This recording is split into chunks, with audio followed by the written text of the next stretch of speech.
انجیل سریانی زبان میں نازل ہوئی تھی، پھر اس کا ترجمہ عبرانی زبان میں ہوا۔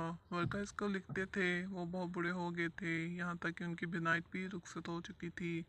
حضرت خدیجہ رضی اللہ تعالیٰ عنہا نے ان کے سامنے آپ کے حالات بیان کیے اور کہا، اے چچا زاد بھائی، اپنے بھتیجے محمد صلی اللہ علیہ وآلہ وسلم کی زبانی داد ذرا ان کی کیفیت سن لیجئے۔ وہ بولے کہ بھتیجے، آپ نے جو کچھ دیکھا ہے اس کی تفصیل سناؤ۔ چنانچہ آپ صلی اللہ علیہ وسلم نے از اول تا آخر پورا واقعہ سنایا۔